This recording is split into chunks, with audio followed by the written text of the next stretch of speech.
Magandang buhay mga ka-Shirins! Banana chips for today's recipe. Magandang pagkakitaan po ito dahil hindi siya kaagad-agad masisira. Kahit naman siya ay hindi maubos, pwede siyang ibenta kinabukasan or sa mga susunod na araw kasi matagal ang kanyang lifespan. Ayan, 2 kilo po ang saba na yan, hilaw na hilaw. Bale, 18 pieces. Babalatan lang natin lahat, aayusin ang pagbalat, siguradang walang matitirang balat. At ipapatak natin sa may tubig. Pagkatapos balatan ay ilalagay lang natin sa may tubig na lalagyan para hindi siya mamula. So ang ating vinegar mixture naman, kalahating cup ng tubig, kalahating cup ng vinegar. Yan ang aking ginamit kasi yan lang ang meron ako sa bahay. Pwede din namang white vinegar ang gamitin. At ayan, kalahating cup ng white sugar. Pwede ring brown sugar or light brown sugar. And then imimix lang natin hanggang sa matunaw ang asukal. Pagkatunaw ng asukal, pwede na at isi-set aside muna natin at mamaya pa natin gagamitin yan pag nagprito. So ugasan lang natin ng maayos ang saging at pwede nang hiwain ng maninipis. Kailangan ay maninipis ang pagkakahiwa para madaling maluto or talagang crunchy siya. Ayan, gumamit ako niyan, peeler, pero hindi ako nagkaigi dahil hindi naman ako marunong gumamit. So ang ginawa ko ay sa sangkalan na lang, hiniwa-hiwa, tsinagang hiwain at dyan na nga ay natapos na ang aking paghihiwa. Natsaga din sa sangkalan. Maninipis po talaga yan na para crunchy siya pagkaluto. Ayan. Ganyang karami ang nagawa. Marami siya pag nagawa. Pag na hiwa-hiwa na.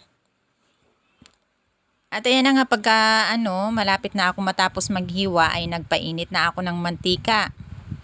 So ang isasalang natin, ganyan lang karami. Siguro naman may estimate nyo na kung gaano karami ang nakasalang.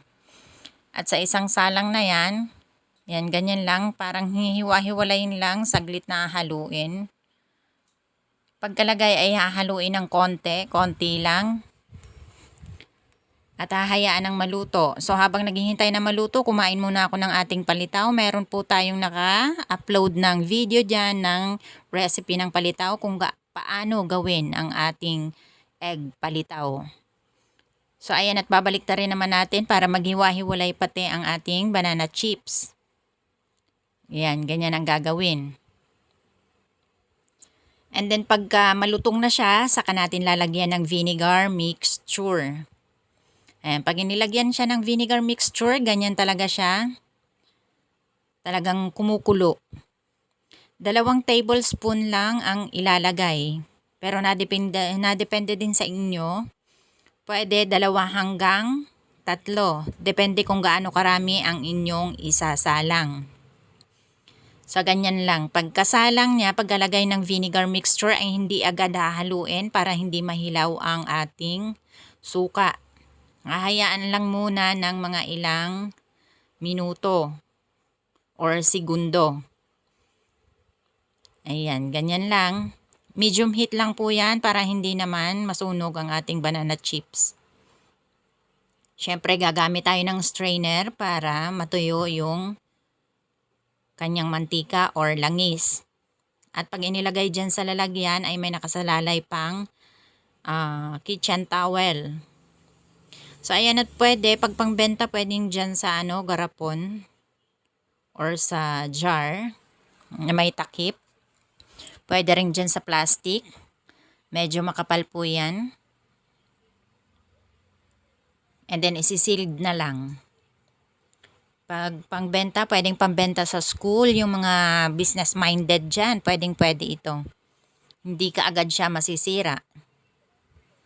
Kaya less hassle sa pagbebenta. Ayan. 2 pinaglagyan ko niyan, 2 ganyan na plastic.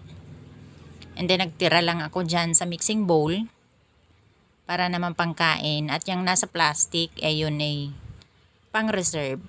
Ayan, subukan nyo na po mga ka-Shirins ang ating banana chips. Meron din po tayo dyang iba pang mga recipes na pang negosyo.